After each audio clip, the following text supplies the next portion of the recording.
This is a Decca Sovereign 26-inch colour television from 1977. I'm repairing this for my husband because he bought this one. So it's the Sovereign model with the 1977 Silver Jubilee plaque. That is actually a solid silver plaque. And this one is quite a low number. It's number 14 of 1,000. I thought I'd make a video of it while I've got it out the chassis flipped up while I've got it out.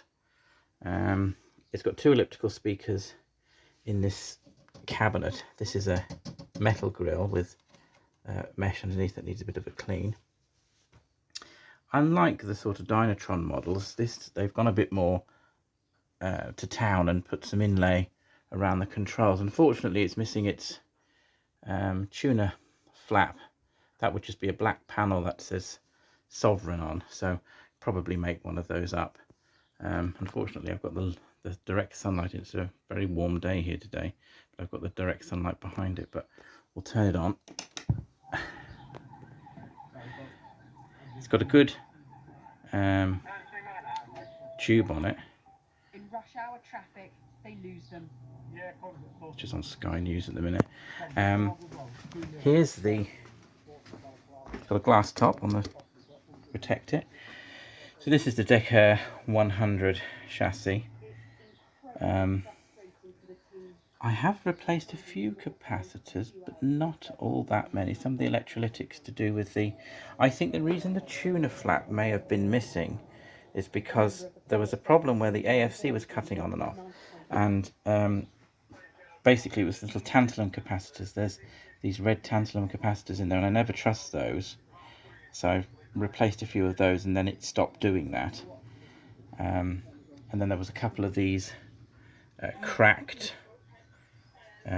tropical fish type things. I don't know what they call those, just stripy capacitor, color coded. They'd cracked at the edge. In actual fact, I think there's some on the floor.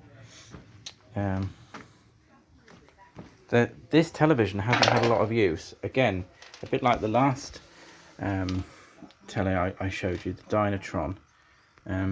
I've just, well, not really cleaned it because it wasn't really dirty.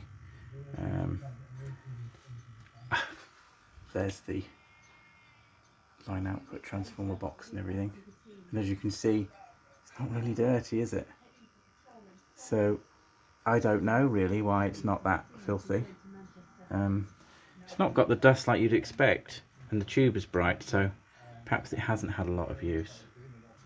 There we go, there's these capacitors, and if you look, the ends are fractured. So of course, once they've lost their casing, there's one there. This one's got a crack. If I press it, it'll just disintegrate. Well, that's what these ones did anyway. You can see the end of one there. They just break off. So yeah, it's running with a good picture. It's quite hard to adjust the little magnets. The tube, when this came, this tube was slightly loose. The nuts inside had come a bit loose, so it probably wants the magnets adjusting a bit better. But so it's a bright day. I've got the light on in this room.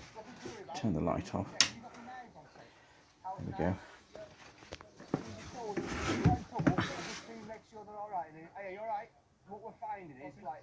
Yeah, so it's absolutely fine. Colour. It's illegal for under 18s to buy knives. The unit does spot checks to make sure shops. Tone. Nice volume because there's two speakers in the bottom here. Is that one working? I'm using a very old a very old satellite box, which is absolutely buggered, and I think is failing slowly, but which is why you've got these little squiggly lines. But yeah, quite pleased with how that's turned up, and it's nice that it's a low number. Not that 1,000 is a lot anyway, really, I suppose, but yeah, beautiful cabinet. And they said they've just gone to town a bit more by putting the inlay around the controls there. I don't have the remote. It uses an ultrasonic remote, looking at that grill. So yeah, I don't have the remote, so hopefully that'll turn up. But yeah, a nice television set. I'll just put it all back together again now.